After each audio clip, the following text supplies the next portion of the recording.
Good morning, students. We were discussing about the concept of inclusive education. As far inclusive education is considered, we just trying to understand the different acts or the policies which are available for us to understand the concept of disability in a meaningful way.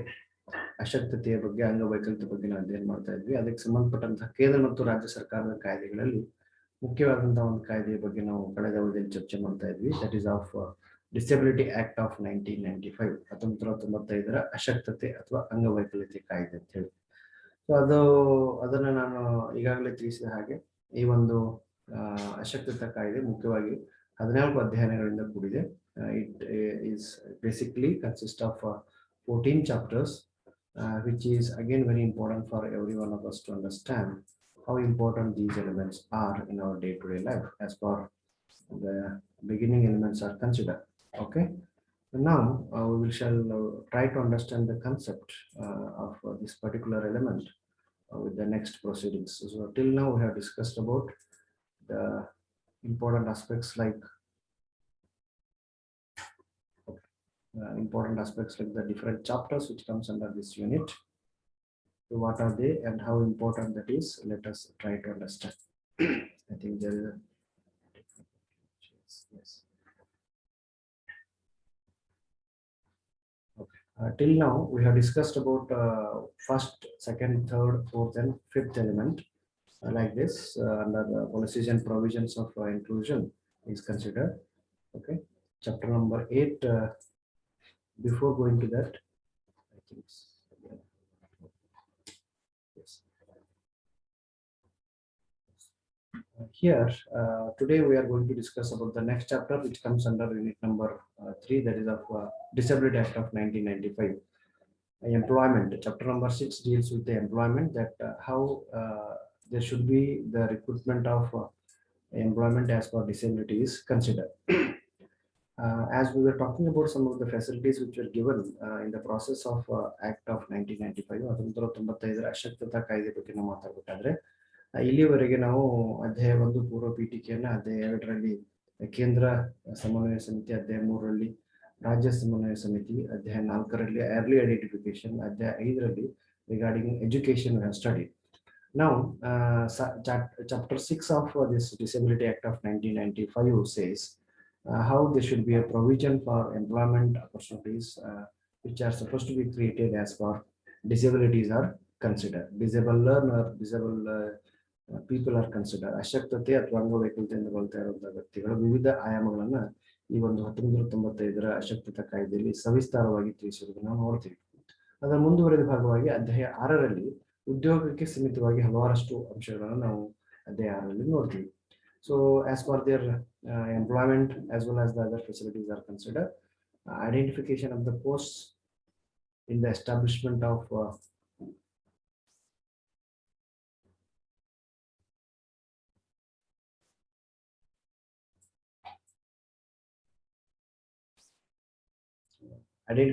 post in the establishment which can be reserved for the persons with disability.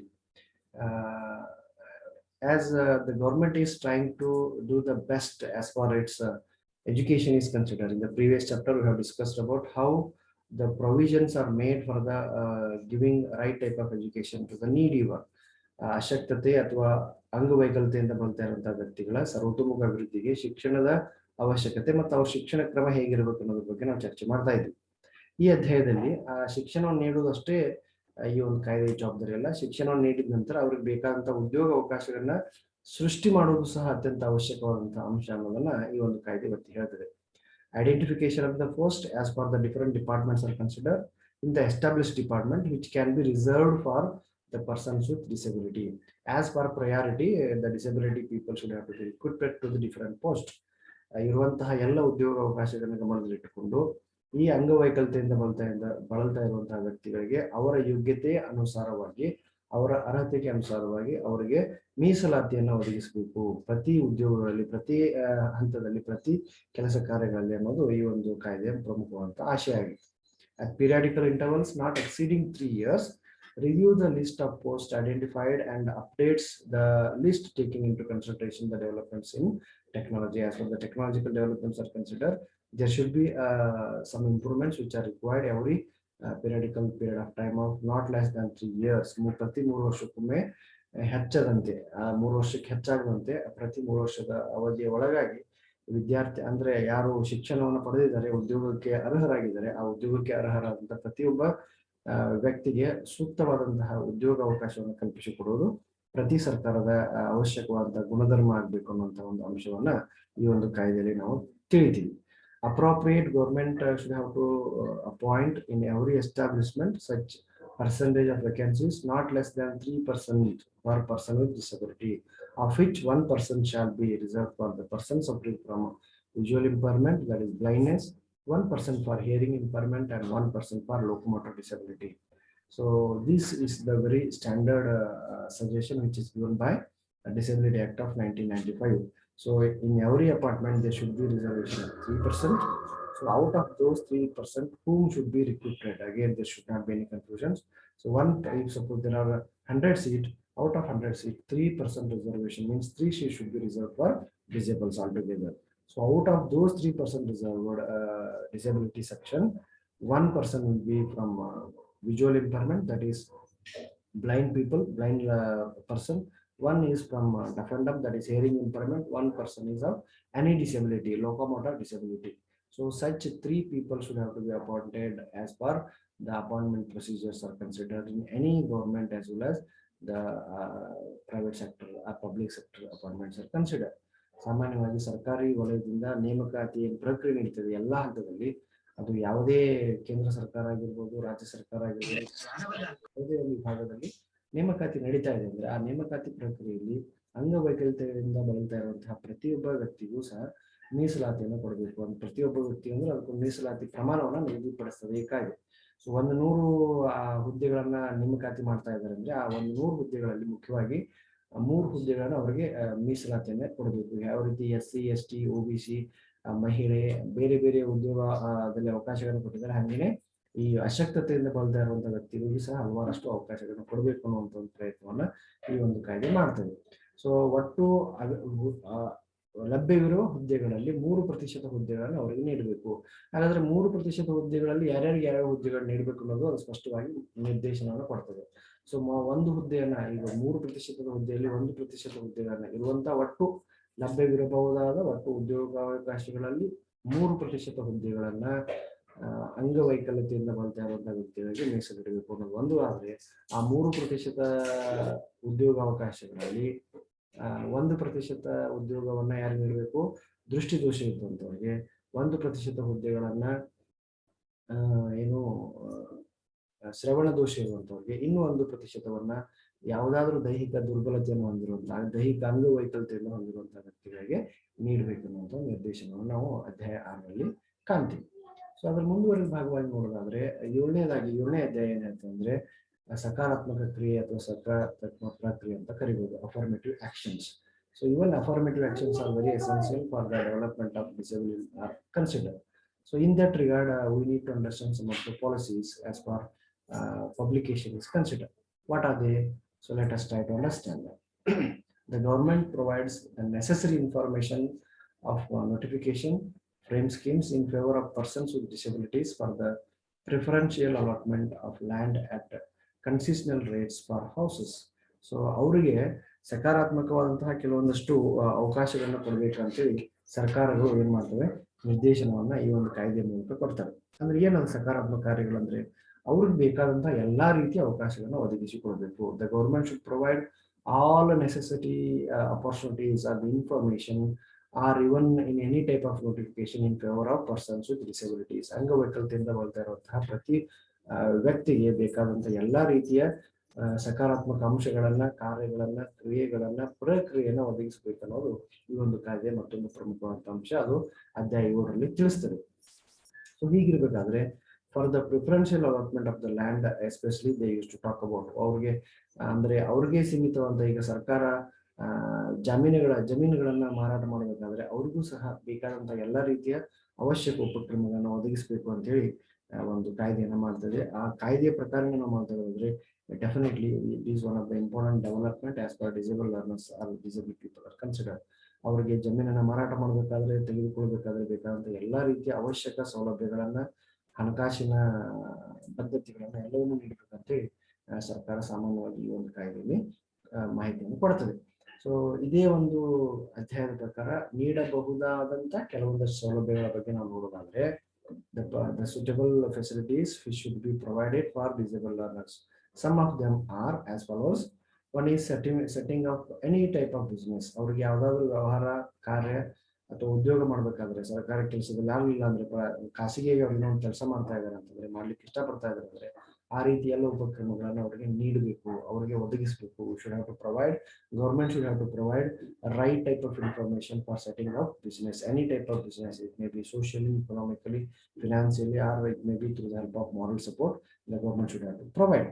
Next is for the establishment of special schools. ವಿಶೇಷ ಶಾಲೆಗಳನ್ನ ತೆರೆಯುವುದರ ಮೂಲಕ ಅವರ ಎಲ್ಲ ಅಗತ್ಯತೆಗಳನ್ನ ಈಡೇರಿಸುವ ನಿಟ್ಟಿನಲ್ಲಿ ಕ್ರಮಗಳನ್ನು ಕೈಗೊಳ್ಳಬೇಕು ಅನ್ನುವಂಥ ಒಂದು ಮನೋಭಾವನೆಯನ್ನ ಸಹ ಸರ್ಕಾರ ಈ ಒಂದು ಕಾಯ್ದೆ ಮೂಲಕ ವ್ಯಕ್ತಪಡಿಸ್ತದೆ.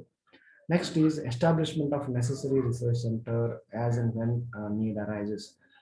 ಅಗತ್ಯ ಕ್ರಮಗಳು ಕೈಗೊಳ್ಳಬೇಕಾದ ಕ್ರಮಗಳ ಬಗ್ಗೆ ನೋಡೋದಾದ್ರೆ ಹೊಸ ಹೊಸ ಸಂಶೋಧನಾ ಕಾರ್ಯಗಳನ್ನ, ಹೊಸ ಹೊಸ ಸಂಶೋಧನಾ ಕೇಂದ್ರಗಳನ್ನ ಎಲ್ಲಿ ಅಗತ್ಯವಿದೆ ಅಲ್ಲಿ ಸಂಶೋಧನಾ ಕೇಂದ್ರಗಳನ್ನ ಸ್ಥಾಪನೆ ಮಾಡಿ ಅದಕ್ಕೆ ಬೇಕಾದಂತ ಎಲ್ಲ ಪೂರಕ ವಾತಾವರಣವನ್ನ, ಸೌಲಭ್ಯಗಳನ್ನ, ಅದು ಆರ್ಥಿಕ ಸೌಲಭ್ಯ ಆಗಿರ್ಬೋದು ಅಥವಾ ಇತರೆ ಯಾವುದೇ ರೀತಿಯ ಸೌಲಭ್ಯಗಳಾಗಿರ್ಬೋದು, ಆ ಒಟ್ಟು ಸಂಶೋಧನಾ ಕೇಂದ್ರದ ಯಶಸ್ವಿ ಅನುಷ್ಠಾನ, ಯಶಸ್ವಿ ಒಳಿತಿಗೆ ಅಥವಾ ಯಶಸ್ವಿ ಕಾರ್ಯಕ್ರಮಗಳನ್ನು ಹಮ್ಮಿಕೊಂಡು ಕೈಗೊಳ್ಳಲಿಕ್ಕೆ ಬೇಕಂತ ಎಲ್ಲ ವ್ಯವಸ್ಥಾ ಕ್ರಮಗಳನ್ನ ಜಾರಿಗೆ ತರಬೇಕಂತ ಹೇಳಿ ಈ ಒಂದು ಕಾಯ್ದೆ ತಿಳಿಸ್ತದೆ. And even industries by entrepreneurs with disability, even at the time of establishment of any type of industries, there should be a provision for giving the right type of opportunity for the disabled learners. ಅಶಕ್ತತೆ ಅಥವಾ ಅಂಗವೈಕಲ್ಯತೆಯಿಂದ ಬಳಲ್ತಾ ಇರುವಂತಹ ವ್ಯಕ್ತಿಗಳಿಗೆ ಜಮೀನನ್ನು ತೆಗೆದುಕೊಳ್ಳುವ, ಖರೀದಿಸುವ, ಮಾರಾಟ ಮಾಡುವ ಎಲ್ಲ ಉಪಕ್ರಮಗಳಲ್ಲಿ ಅವರಿಗೆ ಪ್ರಾವಿಧಾನ ಕೊಡಬೇಕು. ಹಾಗೆಯೇ ಅವರಿಗೆ ವ್ಯವಹಾರಗಳನ್ನು ಮಾಡ್ಲಿಕ್ಕೆ ಬೇಕಾದಂತ ಎಲ್ಲ ಅವಕಾಶಗಳನ್ನು ಕೊಡಬೇಕು. ಅದ್ರ ಜೊತೆಗೆ ವಿಶೇಷ ಶಾಲೆಗಳನ್ನು ತೆಗೆದುವುದರ ಮೂಲಕ ಅವ್ರಿಗೆ ಬೇಕಾದಂತ ಎಲ್ಲ ಮಾಹಿತಿಯನ್ನು ಕೊಡಬೇಕು ಮತ್ತು ಅವರಿಗೆ ಶಿಕ್ಷಣವನ್ನು ಪಡಲಿಕ್ಕೆ ಮುಕ್ತ ಅವಕಾಶಗಳನ್ನು ಕೊಡಬೇಕು. ಅದ್ರ ಜೊತೆಗೆ ಸಂಶೋಧನಾ ಕೇಂದ್ರಗಳನ್ನ ಸ್ಥಾಪಿಸಿ ಅಂದ್ರೆ ಆ ವ್ಯಕ್ತಿಗಳ ಅಂದ್ರೆ ಅಂಗವೈಕಲ್ಯತೆಯಿಂದ ಬಳಲ್ತಾ ಇರುವಂತಹ ವ್ಯಕ್ತಿಗಳ ಬದಲಾದ ಸನ್ನಿವೇಶದ ಅನುಗುಣ 1995 ಕಾಯ್ದೆ ಐತೆ ಅಂದ್ರೆ ಇವತ್ತಿನವರೆಗೂ ಅದೇ ಕಾಯ್ದೆ ಇಲ್ಲ. ಆದ್ರೆ ಅದಾದ್ಮೇಲೆ ಬಹಳಷ್ಟು ಕಾಯ್ದೆಗಳು ನಮ್ಮ ದೇಶದಲ್ಲಿ ಬಂದಿದ್ದಾವೆ. Every time there may be some acts which will speaks about the programs and the policies for the welfare of disabled learners. ಅದಕ್ಕೆ ಕಲ್ಯಾಣ ಇಲಾಖೆಗಳಂತಾನೆ ಕೆಲವೊಂದಷ್ಟು ಸರ್ಕಾರಗಳಲ್ಲಿ ಇಲಾಖೆಗಳನ್ನ ನಾವು ಕಾಣ್ತಾ ಇದ್ವಿ. ಆ ಇಲಾಖೆಗಳ ಮೂಲಕ ಹಲವಾರಷ್ಟು ಕಾರ್ಯಕ್ರಮಗಳನ್ನ ಹಾಕೊಂಡು ಆ ಕಾರ್ಯಕ್ರಮಗಳ ಮೂಲಕ ಅವರ ಒಳಿತಿಗಾಗಿ ಕಾರ್ಯಕ್ರಮಗಳನ್ನ ಕೈಗೊಂಡಿರೋದನ್ನ ನೋಡ್ತಾ ಇದ್ವಿ. ಸೊ ಈ ಎಲ್ಲ ಉಪಕ್ರಮಗಳು ಅಂದ್ರೆ ಸಂಶೋಧನಾ ಕೇಂದ್ರಗಳನ್ನ ಸ್ಥಾಪನೆ ಮಾಡೋದು ಅಷ್ಟೇ ಅಲ್ಲ, ಆ ಸಂಶೋಧನಾ ಕೇಂದ್ರನ ಸ್ಥಾಪನೆ ಮಾಡೋದ್ರ ಮೂಲಕ ಅದರ ಮೂಲಕ ಉತ್ತಮವಾದಂತಹ ಅಧ್ಯಯನಗಳಾದ್ರೆ ಆ ಸಂಶೋಧನೆಗಳು ಮಾಡಿದಂತಹ ವಿಚಾರಗಳನ್ನ ಪ್ರಕಟಪಡಿಸುವಂತಹ, ತಿಳಿಯಪಡಿಸುವಂತಹ, ಆ ಸಂಶೋಧನಾ ಕೇಂದ್ರ ಕೊಟ್ಟಂತಹ ಸಲಹೆಗಳನ್ನ ಆಯಾ ಸರ್ಕಾರಗಳು ಜಾರಿಗೆ ತರುವಂತಹ ಕೆಲಸಗಳನ್ನ ಮಾಡಬೇಕು ಅನ್ನುವಂತಹ ಒಂದು ಅಂಶವನ್ನ ಈ ಅಧ್ಯಾಯ 7ರಲ್ಲಿ ಸಕಾರಾತ್ಮಕ ಕಾರ್ಯಗಳ ಅಡಿಯಲ್ಲಿ ತಿಳಿಸ್ತದೆ. ಇನ್ನ ಮುಂದಿನ ಭಾಗಕ್ಕೆ ಹೋಗೋದಾದ್ರೆ ಅಧ್ಯಾಯ 8ರಲ್ಲಿ ಏನ್ ಹೇಳ್ತದೆ ಅನ್ನೋದ್ರ ಬಗ್ಗೆ ನೋಡೋಣ. So there should be no discrimination among the people of the citizens ಅಂತ, ತಾರತಮ್ಯ ರಹಿತವಾದಂತಹ ಅಂದ್ರೆ ನಿಷ್ಪಕ್ಷಪಾತವಾದಂತಹ ಅಂದ್ರೆ ಯಾವುದೇ ಪಕ್ಷಪಾತವಿಲ್ಲದಂತಹ ಒಂದಷ್ಟು ಕಾರ್ಯಕ್ರಮಗಳನ್ನು ಹಾಕಿಕೊಳ್ಳಬೇಕು ಅನ್ನುವಂಥ ಒಂದು ಮನೋಭಾವನೆಯನ್ನ ಈ ಒಂದು ಅಧ್ಯಾಯದಲ್ಲಿ ತಿಳಿಸ್ತದೆ. ಇಷ್ಟೆಲ್ಲ ಕಾಯ್ದೆಗಳಿದ್ರೂ ಸಹ still we are facing the problem of discrimination in every field. ಇಷ್ಟೆಲ್ಲ ಕಾಯ್ದೆ, ಕಾನೂನುಗಳು, ಸಲಹೆ, ಸಹಕಾರ, ಅದಕ್ಕೆ ಮಾರ್ಗಗಳಿದ್ರೂ ಸಹ ನಾವು ಹಲವಾರು ಸಂದರ್ಭದಲ್ಲಿ ಹಲವಾರಷ್ಟು ರೀತಿಯಾಗಿ ತಾರತಮ್ಯ ಮಾಡ್ತಾ ಇರೋದನ್ನ ಅಧಿಕಾರಿ ವರ್ಗ ಅಥವಾ ವ್ಯವಸ್ಥೆಗಳು, ಸರ್ಕಾರಗಳು ಅಥವಾ ಅದಕ್ಕೆ ಸಂಬಂಧಪಟ್ಟಂತ ಎಲ್ಲ ವ್ಯಕ್ತಿಗಳು ತಾರತಮ್ಯಗಳನ್ನು ಮಾಡ್ತಾ ಇರೋದನ್ನ ನೋಡ್ತಾ ಇದೀವಿ. ಸೊ ಈ ಅಧ್ಯಾಯದಲ್ಲಿ ಅಧ್ಯಾಯ 8ರಲ್ಲಿ ಮುಖ್ಯವಾಗಿ ನಾವು ಗಮನಿಸಬೇಕಾಗಿರೋದು ಅಂದ್ರೆ some of the variations which are actually supported. Like this chapter states, special care adaptation in the surrounding environment of the disabilities. So some of the basic facilities should have to be provided by the government are as follows ಅಂತ ಒಂದು list ಅನ್ನ ನೋಡಬಹುದು. ಸರ್ಕಾರ ಯಾವುದೇ ರೀತಿಯ ತಾರತಮ್ಯ ಮಾಡದೆ ಆ ಒಂದು ಅಂಗವೈಕಲ್ಯತೆಯಿಂದ ಬಳಲ್ತಾ ಇರುವಂತಹ ವ್ಯಕ್ತಿಗಳ ಶ್ರೇಯೋಭಿವೃದ್ಧಿಗಾಗಿ ಆ ವ್ಯಕ್ತಿಗಳ ಇರುವಂತಹ ಎಲ್ಲಾ ರೀತಿಯ ಅಂಶಗಳನ್ನು ಗಮನದಲ್ಲಿಟ್ಟುಕೊಂಡು ಆ ಎಲ್ಲ ಅಂಶಗಳನ್ನು ಗಮನದಲ್ಲಿಟ್ಟುಕೊಂಡು ಅಲ್ಲಿ ನೀಡಬಹುದಾದ ಕಾರ್ಯಕ್ರಮಗಳನ್ನು ಪಟ್ಟಿ ಮಾಡ್ತದೆ. ಏನೆಲ್ಲ ಸೌಲಭ್ಯಗಳನ್ನು ಸರ್ಕಾರ ಕೊಡಬೇಕು ಅನ್ನೋದ್ರ ಬಗ್ಗೆ ನೋಡ್ತಾ ಬರೋಣ. First is the installation of auditory signals at red lights in the public roads. Like we can see and you can follow the traffic rules ಅಲ್ಲ, ದೃಷ್ಟಿ ಇರುವಂಥವ್ರು ಸಾಮಾನ್ಯ ನಾಗರಿಕರು ನಾವು ಟ್ರಾಫಿಕ್ ರೆಡ್ ಲೈಟ್ ಬಂದ್ರೆ, ಗ್ರೀನ್ ಲೈಟ್ ಬಂದ್ರೆ, ಯೆಲ್ಲೋ ಲೈಟ್ ಬಂದ್ರೆ ಅದಕ್ಕೆ ತಕ್ಕಂಗೆ ವರ್ತಿಸ್ತೀವಿ. But how about blind learners, how blind people ಅನ್ನೋದ್ರ ಬಗ್ಗೆ ಅದು ಹೇಳ್ತದೆ. They should not be any discrimination ಅಂದಾಗ, ಈಗ ಡಿಸ್ಕ್ರಿಮಿನೇಷನ್ ಆಯ್ತು, ರೈಟ್ ಸಿಗ್ನಲ್ಸ್ಗಳು ಬಂದಾಗ ಅವ್ರಿಗೆ ಯಾವುದೇ ರೀತಿ ಅಂಶಗಳು ಗೊತ್ತಾಗೋದು, ಯಾಕಂದ್ರೆ ಕಾಣೋದಿಲ್ಲ. ಕಣ್ಣು ಕಾಣುವಂಥವ್ರಿಗೆ ಸರಿಯಾಗಿ ಕಂಡು ಅದನ್ನ ಸಿಗ್ನಲ್ ಫಾಲೋ ಅಪ್ ಮಾಡಂಗಿಲ್ಲ. ಈ ಕಣ್ಣು ಕಾಣದೇ ಇರುವಂತ ವ್ಯಕ್ತಿಗಳ ಬಗ್ಗೆ ಹೇಗೆ ಅನ್ನೋದ್ರ ಬಗ್ಗೆ ಅವ್ರು ಹೇಳ್ತಾರೆ. There should be an installation of auditory signals at red lights in the public roads. ಸಾರ್ವಜನಿಕ ರಸ್ತೆಗಳಲ್ಲಿ ವಿಶೇಷವಾಗಿ ಈ ಟ್ರಾಫಿಕ್ ಸಿಗ್ನಲ್ ಇರ್ತವೆ, ಈ ಒಂದು ರಸ್ತೆ ಸುರಕ್ಷತಾ ಕ್ರಮಗಳೇನು ಕೈಗೊಂಡಿರ್ತೀರಿ, ಅಂದ್ರೆ ವಿವಿಧ ರೀತಿಯ ಬೆಳಕಿನ ದೀಪಗಳ ಮೂಲಕ ಸಹಾಯದಿಂದ ನೀವೇನು ಕೊಡ್ತೀರಿ, ಅವುಗಳು ರೆಡ್ ಅಂತ ಲೈಟ್ ಆನ್ ಆದಾಗ, ಕೆಂಪು ದೀಪ ಬೆಳಗಿದಾಗ ಅದು ಕೆಂಪು ದೀಪ ಅನ್ನುವಂತ ಶಬ್ದ ಆ ವ್ಯಕ್ತಿಗಳು ಕೇಳಿಸುವ ಹಾಗೆ ಸಿಗ್ನಲ್ ಅನ್ನ ಮಾರ್ಪಾಟ್ ಮಾಡಿರ್ಬೇಕಂತ ಒಂದು ಸಜೆಷನ್ ಅನ್ನ ಕೊಡ್ತೇವೆ. ನೋಡಿ, ಇವತ್ತಿನವರೆಗೂ ಅದಾಗಿಲ್ಲ. ಆ ಸಜೆಷನ್ ಇವತ್ತಿನವರೆಗೂ ಎಲ್ಲಾ ಸಿಗ್ನಲ್ ಅಲ್ಲಿ ಆಗಿಲ್ಲ. ಈ ರೀತಿಯ ಸಲಹೆಗಳನ್ನ ಅಂದ್ರೆ, ಈಗ if blind person is moving from one place to another, he may meet a chance of crossing a signal, so there may be some disturbances, ಅವ್ರ ತೊಂದರೆ ಆಗ್ತದೆ ದಾಟ್ಲಿಕ್ಕೆ. ಅವಾಗ by listening to the sounds signal they can walk further ಅಂತ. So ಆ ರೀತಿಯ ಅವಶ್ಯಕ ಕ್ರಮಗಳನ್ನು ಕೈಗೊಳ್ಳಬೇಕಂದ್ರೆ, ಅಂದ್ರೆ by doing such small initiatives the government should try to not follow the discrimination level ಅಂತ. Non discrimination should have to be follow. ತಾರತಮ್ಯ ಮಾಡದೆ ಎಲ್ಲರನ್ನ ಸಮಾನವಾಗಿ ಕಾಣಬೇಕಂದ್ರೆ ಈ ರೀತಿಯ ಸಣ್ಣ ಸಣ್ಣ ತಾರತಮ್ಯ ಕ್ರಮಗಳನ್ನ ಅವರನ್ನ ಗಮನದಲ್ಲಿ ಇಟ್ಟುಕೊಂಡು ಮಾಡಬೇಕು ಅನ್ನೋದು ಒಂದು ಹೇಳ್ತದೆ. Installation of signals. Next is engraving on the edges of the railway platforms for the blinds. So even the same is to be followed, even the railway platforms as far blind people problems are considered. ಅಂದ ವ್ಯಕ್ತಿಗಳ ಅಂಶಗಳನ್ನು ಗಮನದಲ್ಲಿ ಇಟ್ಟುಕೊಂಡು ಮಾತನಾಡಿದ್ರೆ, railway station ನಲ್ಲಿ ಬರುವಂತಹ ವಿವಿಧ ರೀತಿಯ ಶಾಬ್ದಿಕ ಸಂಜ್ಞೆಗಳನ್ನು ಸಹ ಕೊಡಬಹುದು.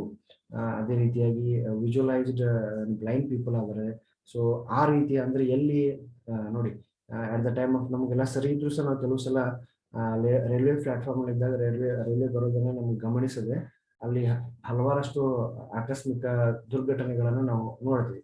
ಸೊ ಅದು ತುದಿಯಲ್ಲಿದೆ, ಅದಕ್ಕೆ ಒಂದು ಸಿಗ್ನಲ್, ಅದನ್ನ ಅವ್ರಿಗೆ ಕೇಳಿಸುವಂತೆ ಡೇಂಜರ್ ಅನ್ನುವಂಥ ಒಂದು ಸಿಗ್ನಲ್ ಅಥವಾ ಸಿಂಬಾಲಿಕ್ ರಿಪ್ರೆಸೆಂಟೇಷನ್ ಅಥವಾ ಅವರಿಗೆ ಅಲ್ಲಿ ಅಪಾಯ ಇದೆ ಅನ್ನುವಂಥ ಒಂದು ಮಾಹಿತಿಯನ್ನು ಕೊಡುವಂತಹ ಕೆಲವೊಂದಷ್ಟು ಕ್ರಮಗಳನ್ನ ಕೈಗೊಳ್ಳಬೇಕು. ಅಥವಾ ಯಾವುದೋ ಮಾನವ ಸಂಪನ್ಮೂಲವನ್ನ ಅಥವಾ ಯಾವುದೋ ಟೆಕ್ನಿಕಲ್ ಇನ್ಸ್ಟ್ರೂಮೆಂಟ್ ಅನ್ನು ಯೂಸ್ ಮಾಡಿ there should be some provisions so that they can stop such misleading accidents in the platform of railway.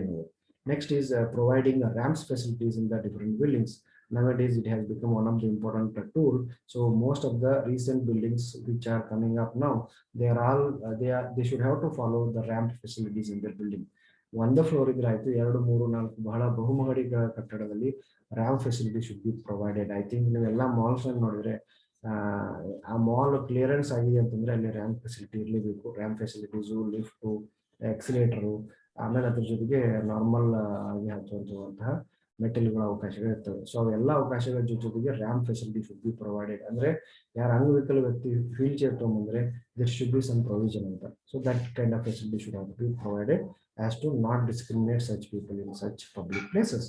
Next is braille symbols and auditory signals in elevators as well as lifts. ಲಿಫ್ಟ್ಗಳಲ್ಲಿ ಅಥವಾ ಎಲಿವೇಟರ್ಸ್ಗಳಲ್ಲಿ, ಎಕ್ಸಿಲೇಟರ್ಗಳಿಂದ ಮಾತಾಡಿದ್ರೆ ಅವರಿಗೆ ಕಣ್ಣಿಗೆ ಕಾಣಿಸಿದಂಥವ್ರಿಗೆ signal ಸೌಂಡ್ಗಳನ್ನು ಕೊಡೋದ್ರ ಮೂಲಕ, ಅಥವಾ ಅವ್ರು touch ಮಾಡ್ತಾ ಇದ್ರೆ ಬ್ರೈಲ್ ಸ್ಕ್ರಿಪ್ಟ್ ಅಲ್ಲಿ ಏನೋ ಅಪಾಯ, ಈ ರೀತಿ ಇದು ಹತ್ತುವ ಜಾಗ, ಇಳಿಯುವ ಜಾಗಕ್ಕೆ ಏನ್ ಮಾಹಿತಿ ಕೊಟ್ಟಿರ್ತಾರೆ ಆ ಎಲ್ಲಾ ಕ್ರಮಗಳಲ್ಲಿ ಬ್ರೈಲ್ ಸ್ಕ್ರಿಪ್ಟ್ ಅನ್ನ ಮಾಡಿರ್ಬೇಕು. So by that touching those script they can read and they can get the information ಅಂತ. ಇಲ್ಲ ಅಂದ್ರೆ at least they should be signals through the help of auditory vision.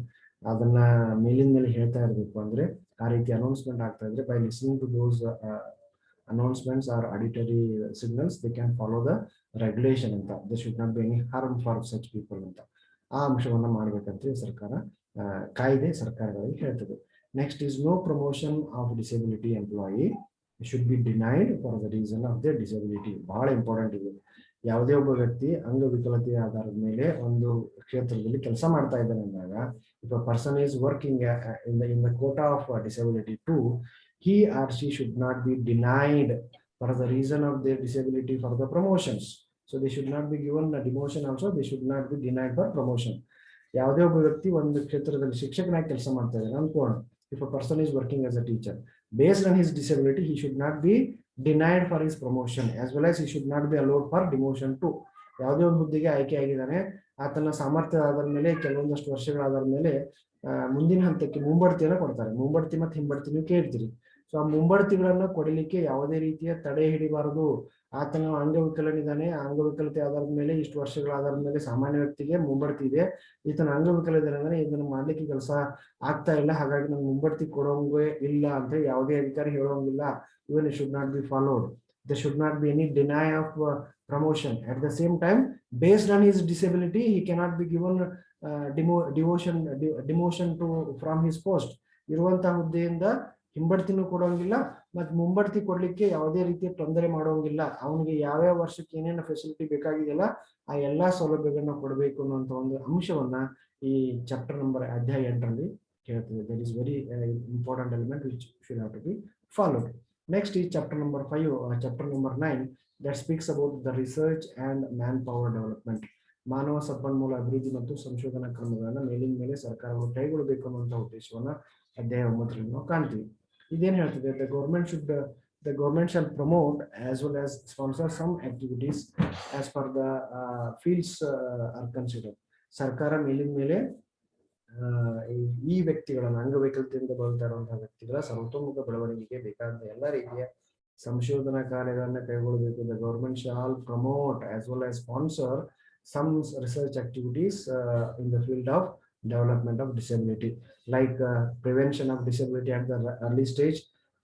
ಅಂಗವೈಕಲ್ಯತೆಯನ್ನ ತಡೆಗಟ್ಟಲಿಕ್ಕೆ ಸಾಧ್ಯ ಅಷ್ಟು ಮಟ್ಟಿಗೆ ಅದನ್ನ ಶೀಘ್ರವಾಗಿ ಗುರುತಿಸಿದ ನಂತರ ಯಾವೆಲ್ಲ ಕ್ರಮಗಳನ್ನ ಕೈಗೊಳ್ಳಬೇಕು ಅನ್ನೋದ್ರ ಬಗ್ಗೆ ಕ್ರಮಗಳನ್ನು ಕೈಗೊಳ್ಳುವಂತಹ ಚಟುವಟಿಕೆಯನ್ನು ಮಾಡುವುದು. That is the first thing that the government should have to look into it. Next is rehabilitation including community based rehabilitation. ಪುನರ್ವಸತಿ ಕೇಂದ್ರಗಳನ್ನ, ವಿಶೇಷವಾಗಿ ಸಾಮುದಾಯಿಕ ಪುನರ್ವಸತಿ ಕೇಂದ್ರಗಳನ್ನ ಸ್ಥಾಪನೆ ಮಾಡೋದ್ರ ಮೂಲಕ ಅಲ್ಲಿ ಅದರ ಸುತ್ತಮುತ್ತಲಿರುವಂತಹ ವ್ಯಕ್ತಿಗಳ ಅಂಗವೈಕಲ್ಯತೆಯಿಂದ ಬಳಲ್ತಾ ಇರುವಂತಹ ವ್ಯಕ್ತಿಗಳನ್ನ ಕೂಡಿಸಿ ಅವರಿಗೆ ಬೇಕಾದಂತಹ ತರಬೇತಿಯನ್ನು ಕೊಡುವುದು, ಶಿಕ್ಷಣವನ್ನು ಕೊಡುವುದು, ಉದ್ಯೋಗ ಅವಕಾಶಗಳನ್ನು ಕೊಡುವುದು, ಅವ್ರಿಗೆ ಬೇಕಾದಂತ ಎಲ್ಲ ರೀತಿಯ ಅವಕಾಶಗಳನ್ನ ಕೊಡ್ತಾ ಅವರನ್ನ ಪುನರ್ವಸತಿ ಕೇಂದ್ರದ ಭಾಗವನ್ನಾಗಿ ಮಾಡಿಕೊಂಡು ಅದರ ಮೂಲಕ ಮಾನವ ಶಕ್ತಿ ಅಭಿವೃದ್ಧಿಯನ್ನು ಮಾಡಬೇಕು ಅನ್ನೋದು ಮತ್ತೊಂದು ಉಪಕ್ರಮ. Next is development of devices including their psychological aspects. The devices which are actually required for auditory problem people, visual impairment people, or physical disability people. ದೈಹಿಕ ನ್ಯೂನತೆ, ದೃಷ್ಟಿ ದೋಷ, ಶ್ರವಣ ದೋಷ, ವಾಗ್ ದೋಷ ಇರುವಂತಹ ವ್ಯಕ್ತಿಗಳಿಗೆ ಬೇಕಾದಂತಹ ಮನೋವೈಜ್ಞಾನಿಕ ಪರಿಕರಗಳನ್ನ ಅಥವಾ ಸಲಕರಣೆಗಳನ್ನ ಸಿದ್ಧಪಡಿಸಿ ಅವುಗಳನ್ನು ನೀಡುವಂತಹ ಒಂದು ಕ್ರಮವನ್ನ ಸಂಬಂಧಪಟ್ಟಂತಹ ಸರ್ಕಾರಗಳು ಮಾಡಬೇಕು ಅನ್ನುವಂತಹ ಒಂದು ಅಂಶವನ್ನು ನಾವು ಕಾಣ್ತೀವಿ.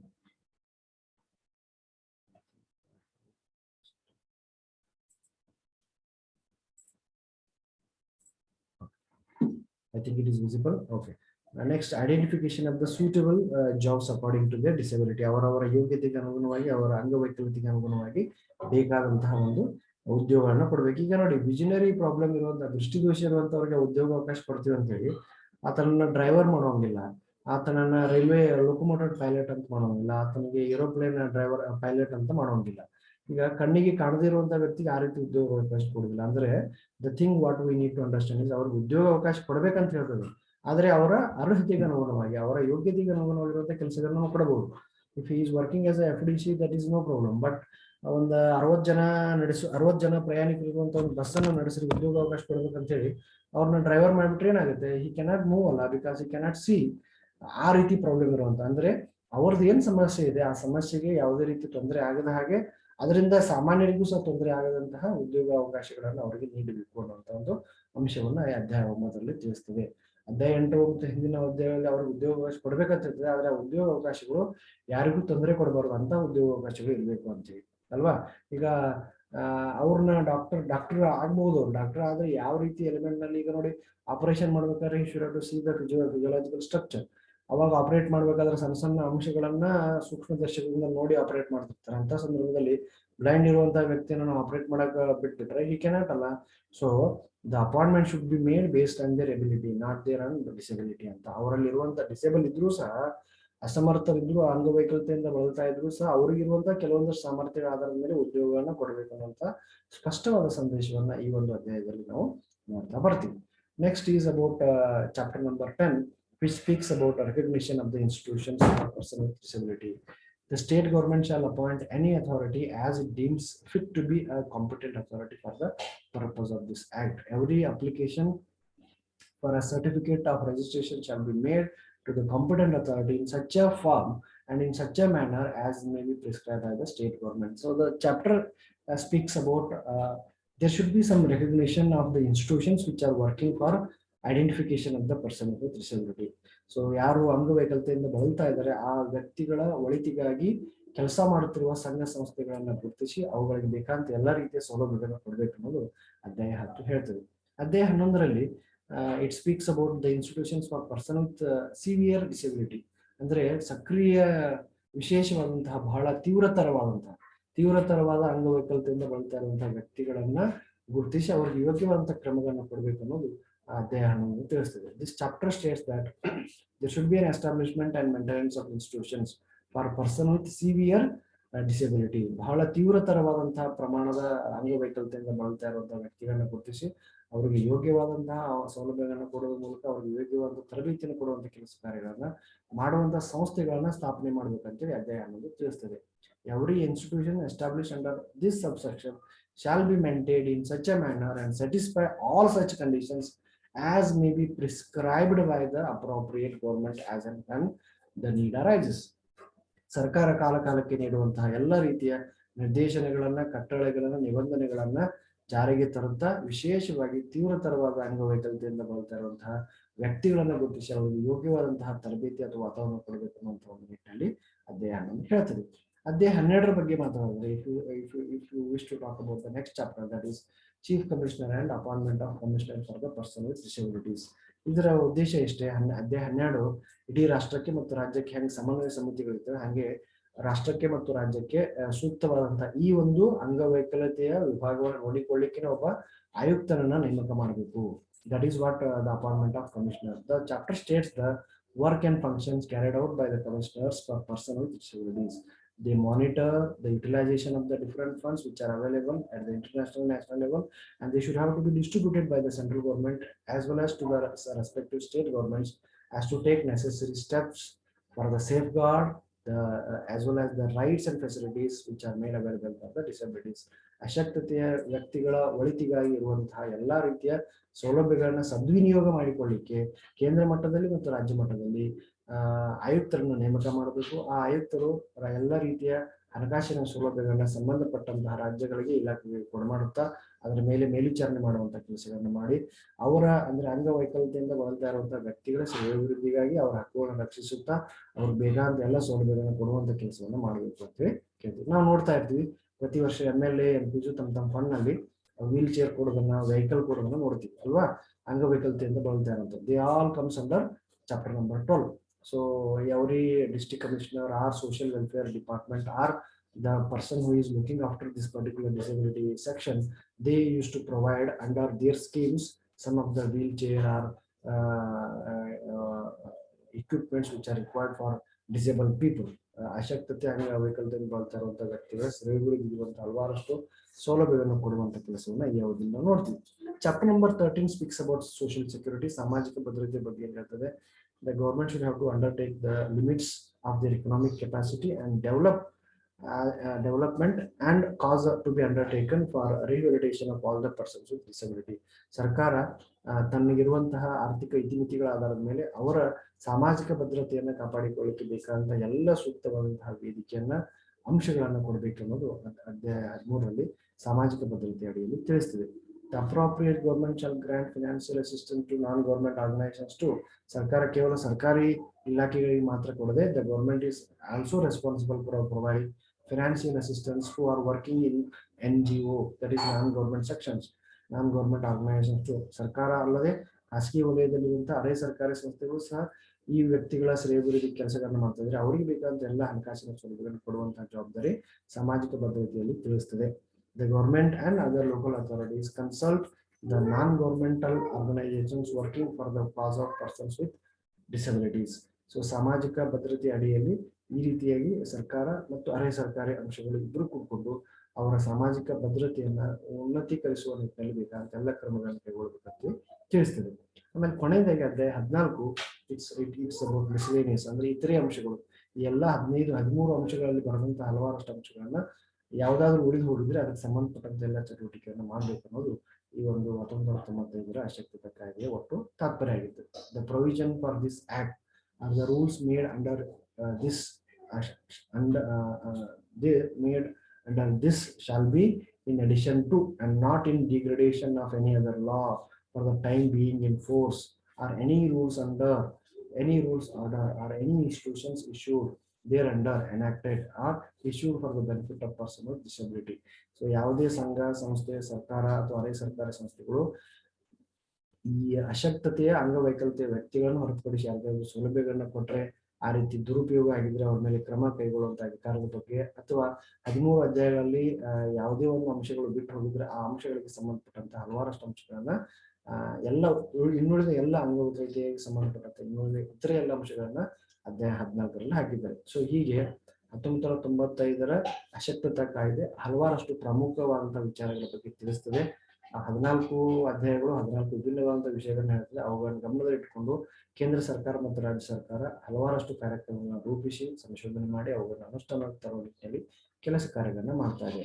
To highlight altogether within 1 minute the main provisions of this particular act, though there are 14 chapters, but the main aspects that we need to focus are there should be a prevention and early detection of disability. ಆರಂಭಿಕ ಹಂತದಲ್ಲೇನೆ ಅದನ್ನ ಗುರುತಿಸಿ ಅದಕ್ಕೆ ಬೇಕಾದ ಎಲ್ಲ ರೀತಿಯ ಉಪಕ್ರಮವನ್ನು ಕೈಗೊಳ್ಳಬೇಕು ಅನ್ನೋದು ಈ ಒಂದು 1995ರ ಕಾಯ್ದೆಯಲ್ಲಿ ಕಾಣ್ತದೆ. there should be a proper system of education should be followed. ಶಿಕ್ಷಣವನ್ನು ವ್ಯವಸ್ಥಿತವಾಗಿ ನೀಡಬೇಕು ಅನ್ನೋದ್ರ ಬಗ್ಗೆ ನೋಡ್ತೀವಿ. there should be a provision for giving right type of employment. ಸರಿಯಾದಂತಹ ಉದ್ಯೋಗವನ್ನು ಅವರ ಅಗತ್ಯತೆಗೆ ಕೊಡಬೇಕು ಅನ್ನೋದ್ರ ಬಗ್ಗೆ ನಾವು ನೋಡ್ತೀವಿ. Finally, we'll see about non-discrimination. There should not be any discrimination as far disability is considered.